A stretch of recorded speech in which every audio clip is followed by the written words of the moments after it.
안녕하십니까. 몇땅담비가 다시 또 인사드립니다. 1번 세리와 창기가 천국을 먼저 간다고요? 를 놓고 하고, 이번에는 1-2번 세리와 창기가 천국을 먼저 간다고요를 올리게 되었습니다. 마태복음 21장 31절 32절 세리와 창기들이 너희들보다 먼저 하나님 나라에 들어간다 말씀하셨습니다. 당대 종교 지도자들인 바리새인과 세계관들은 세례 요한을 믿지도 않았다고 말씀하십니다. 율법을 너무나도 잘 알고 있었지만 이들은 하나님을 찾지를 않았다고 말씀하십니다. 가난한 자들과 죄인들을 업신 여기며 헛들는 데만 혈안이 되어 있었던 자들이었습니다. 스스로 의롭다 여기는 바리새인들, 즉 너희들과는 다르게 예수님께서는 세리와 창기를 용서하시고 품어주셨습니다. 마태복음 9장 9절에서 13절에 나는 의인을 찾으러 온 것이 아니요 죄인을 부르러 오셨다 하십니다. 누가복음 7장 36절에서 말씀을 보면 죄인인 창기의 믿음의 구원을 허락하시는 모습이 나옵니다. 또한 요한복음 8장 1절에서 11절 말씀에 가늠하다 잡혀온 여인의 죄도 정죄하지 않으셨습니다. 우리들이 유념해서 볼 것은 세리였던 마태복음의 1장 3절에 유다와 다말 사이에서 베레스와 세라를 낳고, 또 5절에서는 살몬은 기생 라합에게서 보아스를 낳고 다윗은 우리아의 아내에게서 솔로몬을 낳았습니다.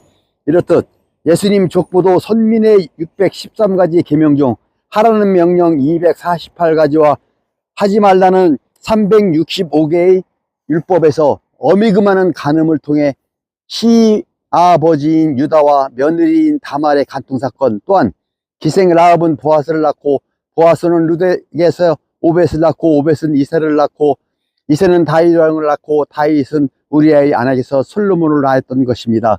족보와 구약의 간음자들을 이야기하려는 것이 아닙니다. 오늘은 창기에 대하여 여러분들께 말씀을 올리고자 합니다. 어찌 창기가 의롭다 여기는 자들보다 먼저 하나님 나라에 갈 수 있느냐가 문제입니다. 제가 보기에는 우리 모두는 바리새인이요 관원처럼 의롭다 하는 자들입니다. 여러분, 며칠 후 예수님께서 이 땅에 오신 이후 투르를 영상으로 올릴 예정입니다만, 예수님이 이 땅에 우리들을 구원하러 오셨다고요? 천만의 말씀입니다. 예수님은 의인을 찾으러 오신 게 아니고 죄인을 찾아서 회개시키려고 하나님 나라를 완성시키러 오셨던 것이었습니다. 심판하러 오셨단 말입니다. 정신들 차리세요. 예수님께서는 세리와 창기들의 친구가 되어주셨고 세리 마태를 제자로 받아주셨습니다. 이제 창기에 대하여 말씀드리자니 제 마음이 영 허락되지 않아서 많이 망설이고 고민했습니다.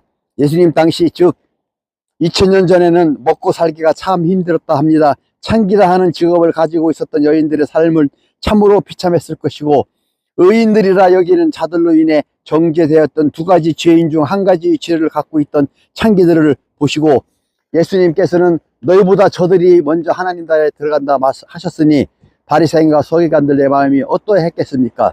예수님을 돌로 치려해도 에워싼 군중들로 인해 어찌할 수도 없었을 테고, 여러분, 하나님을 찾지 않고 배신한 의인들의 죄와 하나님의 율법까지 어겨가면서까지 먹고 살기 위해 죄를 지었던 창기들의 죄 중에서 어떤 죄가 더 무겁습니까? 창기들은 제물을 팔아 받은 것으로 살아갈 수밖에 없었기에 많은 이들로부터 조롱당하고 욕먹고 죄인 취급을 받았던 여인들이었습니다. 창기들을 몸을 허락하고 시까지 받았습니다. 원하지 않는 시를 받는 것을 욕받다고 구약에서는 말씀하십니다. 참으로 비참함을 느꼈을 것입니다.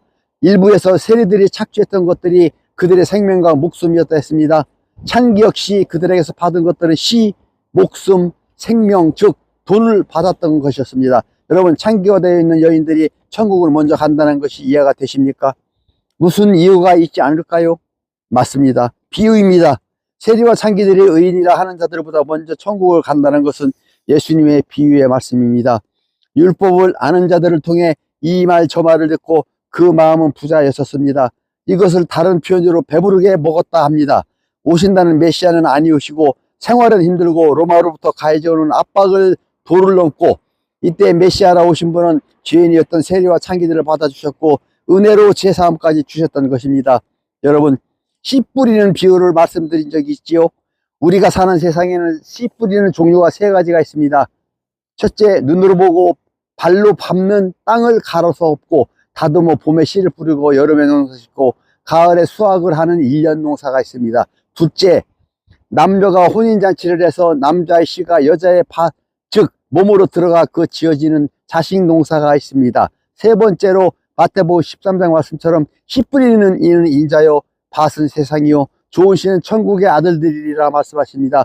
첫째와 둘째를 행하여 본 사람은 세 번째 씨 뿌리는 비유를 깨달을 수 있는 지식이 그들에게 있게 되는 것입니다. 심령이 가난하고 애통해하는 자들에게 깨달음이 이어지고 이것이 자라게 되는 것입니다. 다만 그 마음이 가난해져 있어야 되는 것은 당연한 사실입니다. 창기는 세리와 달리 제 몸을 허락하고 곡식도 받았을 것이고 돈도 받았을 것입니다. 이 과정에서 두 번째 농사에 씨를 받을 수밖에 없었을 테고 그로 인해 스스로 죄인임을 아는 심령이 가난한 자가 되어 있었을 것입니다. 이 지긋지긋한 세상에 벗어날 수 있는 유일한 방법은 오시리라 예언된 메시아의 출현에 환호할 수밖에 없었고, 또한 이러한 세리와 창기들과 어울려 음식을 주시고 꾸중을 통해 죄사함을 주시고 새로운 삶을 살 수 있도록 해주셨습니다. 그 당시 샌들을 신고 다니셨던 예수님의 더럽혀진 발을 눈물로 적시고 향유를 머리카락에 묻혀 닦아드렸던 여인 누가복음 7장 36절 말씀이지요. 이렇듯 창기들은 자신들이 지은 죄를 스스로 깨닫고 예수님을 쫓아다니면서 수발도 들면서 가난해진 심령 속의 말씀을 통해 깨달음이 생겼던 것입니다. 씨 뿌리는 비유 중 세 번째 비유는 예수님께서 말씀하시면 그 말씀이 나의 마음에 뿌려져 깨달음을 얻게 되는 과정을 말씀하십니다. 좋은 씨를 뿌리는 이는 인자요 밭은 세상이요 좋은 씨는 천국의 아들들이라 분명히 말씀하셨습니다. 같은 선민임에도 불구하고 그들의 마음은 애통해할 수밖에 없었습니다. 요즘 매스컴을 통해 많이 봅니다. 갑질, 왕따 이런 것들이 그들을 아프게 했고 그들의 마음에 간절함이 있었던 것입니다.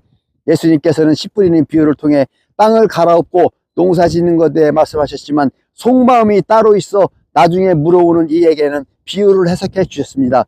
비참하고 애통해하는 죄인들을 통해 그들을 죄인이 아닌 하나님의 귀한 백성들로 여기시어 구원으로 인도하셨던 것입니다. 창기에 대하여는 못할 말이 있지만 맞춰야 되겠습니다. 저도 세리가 되어 여러분들을 찾아다니며 받아먹고 뺏어먹고 착취하고 했었습니다. 그만큼 이분 저분들을 찾아다니며 말씀을 깨달으려고 애를 썼고 고통 속에서 살았던 적이 있었습니다. 그래서 제 마음은 어느덧 부자가 되었고 하나하나 깨달음을 통해 이제는 가난한 자가 되어서 여러분들께 이 말씀을 전하고 있습니다. 이 귀하게 깨달아진 말씀을 나누고자 해도 나서는 리가 없습니다. 이 현실에 하염없이 눈물이 앞을 가립니다. 그래도 가라 하시니 오늘도 갑니다. 앞으로도 계속 갈 거고요. 여러분, 나는 바리새인이 아닌지 나는 세리인지 깊이 생각하시어 서로 만나 대화하는 하늘의 역사가 이루어지기를 간절히 간구해 드립니다. 국립기념관 정문 좌측에 토요일 일요일 역시 여러분들을 기다리고 있겠습니다.